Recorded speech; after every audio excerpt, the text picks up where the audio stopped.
Well, the agreement that we've just signed with the Philippines is very similar to the agreement that the Philippines has signed with Australia. It's actually giving a good framework for the way in which we engage together in each other's countries. We're not sitting on the sidelines anymore.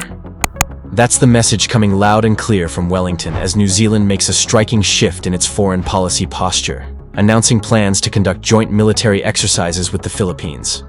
This move, cemented by a landmark defense pact signed in Manila on April 30th, 2025, signals New Zealand's growing willingness to get directly involved in Indo-Pacific security matters.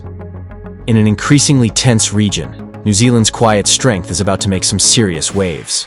The newly signed Status of Visiting Forces Agreement between the two nations paves the way for New Zealand troops, ships, and defense personnel to train on Philippine soil, and vice versa. These joint drills are expected to include maritime domain awareness missions, cross-deck naval exercises, and amphibious training operations, with a likely focus on waters within the Philippines' exclusive economic zone. The West Philippine Sea, a flashpoint in regional disputes and freedom of navigation concerns, may host the first of these highly anticipated exercises, possibly as early as the end of 2025. New Zealand isn't coming empty-handed.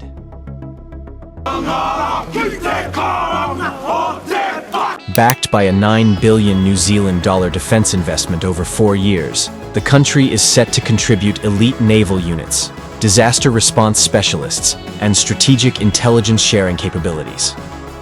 I am a sailor of the Royal New Zealand Navy. The Royal New Zealand Navy, with its recent experience in multinational maritime patrols, brings a reputation for precision and professionalism. Beyond hardware and troops, it's the operational expertise and commitment to rules-based cooperation that Wellington is offering, a resource just as valuable in a region fraught with unpredictable currents. So why now? For New Zealand, this is about more than drills. It's about signaling resolve.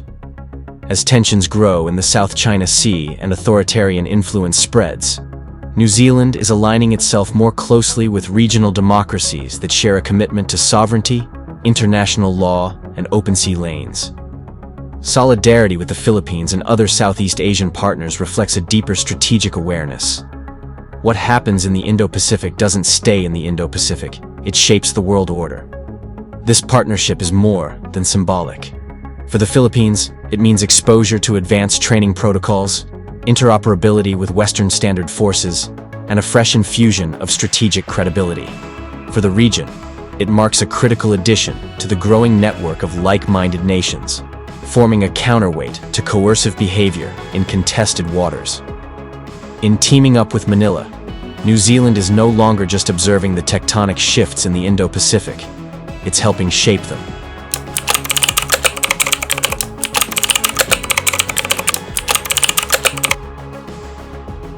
As New Zealand steps further into the Indo-Pacific defense landscape, the prospect of a Visiting Forces Agreement, VFA, with the Philippines is drawing growing attention and strategic significance. At its core, a VFA provides the legal and operational framework that allows foreign troops to be stationed or rotate in and out of a host country for military cooperation. It governs everything from jurisdiction over personnel to logistics, movement of equipment, and the rules of engagement during peacetime training or emergencies. In short, it transforms political goodwill into military capability. While a formal VFA between New Zealand and the Philippines has not yet been announced, all signs point towards serious interest. The recent signing of the broader Status of Visiting Forces Agreement, SOVFA, a key enabling mechanism, suggests the groundwork is being laid. A future VFA could expand that framework, formalizing deeper cooperation across areas like joint military training, disaster response, humanitarian missions, and logistical support. In a region frequently tested by both natural disasters and geopolitical tension, such collaboration would be both practical and powerful. Strategically, a VFA makes clear sense. It would streamline military coordination by removing bureaucratic obstacles and enabling rapid, flexible deployments.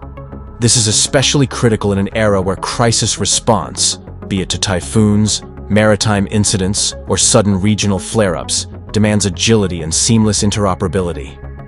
With a VFA in place, both the Philippines and New Zealand would gain a sharper edge in terms of readiness, coordination, and joint mission planning.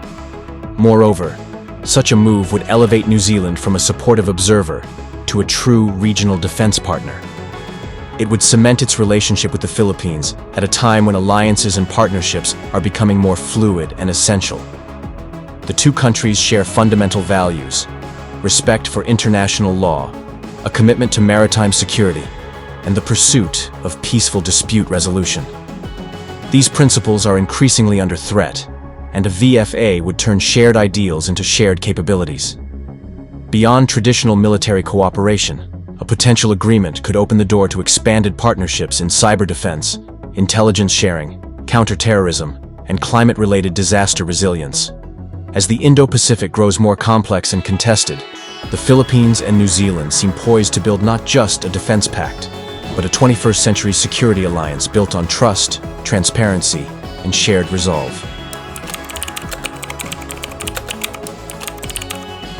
To help guard our way of life. To defend those who can't defend them. As military agreements between the Philippines and New Zealand begin to take shape, they do so against a tense and deeply strategic backdrop: the enduring volatility of the South China Sea. This contested maritime zone remains one of the world's most sensitive flashpoints. China's expansive territorial claims, backed by artificial island building, militarization, and increasingly aggressive maritime patrols, have repeatedly tested the sovereignty of Southeast Asian nations, most notably the Philippines. Despite international rulings rejecting Beijing's claims, the pressure continues to mount. For Manila, the stakes are existential. Defending its maritime rights isn't just about geography. It's about national identity, economic access, and legal sovereignty.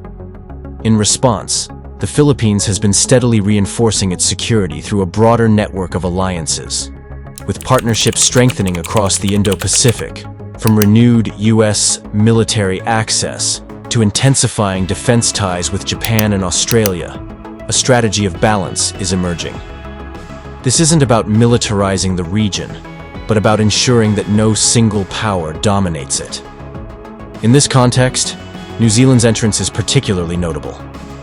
Traditionally seen as a neutral and peace-driven country, Wellington brings credibility and moral weight to any coalition it joins. By partnering with the Philippines, New Zealand signals not only solidarity with a regional ally, but also a broader commitment to defending a rules-based international order. Yet for New Zealand, this is a delicate dance. Its security ambitions are real, but so are its economic realities. China remains one of its largest trading partners, and any overt alignment against Beijing risks economic repercussions. That's why New Zealand has walked a careful line in recent years, supporting freedom of navigation and international law while avoiding overt provocations. If it moves forward with joint drills or a formal visiting forces agreement with the Philippines, it will be doing so with both eyes open, asserting its principles while navigating a complex web of regional relationships. Still, the message is unmistakable. The Indo-Pacific is shifting, and New Zealand is no longer content to be a passive observer. As the region's security map is redrawn, the Philippines and New Zealand may find themselves on the same side of history, defending open seas, sovereign rights, and a more stable regional order. As the Philippines and New Zealand move closer toward a potential visiting forces agreement, VFA, and expand military cooperation, the road ahead is likely to be shaped as much by external reactions as by internal ambitions. Chief among the concerns is how China might respond to New Zealand's growing military footprint in Southeast Asia. While China may not view New Zealand as a primary strategic rival, any move that reinforces military ties with countries on the South China Sea front line, especially the Philippines, is likely to trigger diplomatic protests, formal statements of concern, and potentially retaliatory economic pressure. In recent years, Beijing has not hesitated to use trade as leverage against countries that challenge its regional narratives. For Wellington, which counts China as its largest trading partner, this introduces a tangible risk. closer defense ties with the Philippines may come at the cost of cooler relations with Beijing. Yet, this is not just about bilateral tension. It's also a signal of shifting strategic geometry in the Indo-Pacific. As more countries push back against China's sweeping maritime claims and assertive posture, a new regional security framework is taking shape. The addition of a New Zealand-Philippines defense link, particularly through a VFA, would be another thread in the increasingly dense web of Indo-Pacific military cooperation. It would place New Zealand alongside the United States, Japan, Australia, and even the United Kingdom, all of whom are expanding their presence in the region through joint exercises and bilateral or trilateral agreements. The cumulative effect is unmistakable. The Indo-Pacific is becoming less a fragmented archipelago of bilateral alliances and more a multi-layered security architecture. For ASEAN, this evolution presents both a challenge and an opportunity. The bloc has traditionally favored strategic neutrality and consensus decision-making. However, as member states like the Philippines, and potentially Vietnam, Indonesia, or Malaysia, deepen ties with external powers, ASEAN's cohesion could face new tests. Some fear that this external engagement could undermine ASEAN centrality, while others argue it enhances regional security and autonomy in the face of growing pressure. If managed wisely, the rise of overlapping security partnerships could strengthen regional deterrence and balance. If handled poorly, it risks contributing to a strategic arms race, inviting further militarization and heightening the potential for miscalculation at sea. Looking beyond the immediate risks, the Philippines-New Zealand defense relationship holds promising long-term potential. Joint military exercises and legal agreements are only the first step. The true strength of such a partnership lies in the institutional trust and operational collaboration it can foster over time. New Zealand brings deep expertise in humanitarian assistance, disaster response, maritime surveillance, and peacekeeping, all areas that align with Philippine priorities.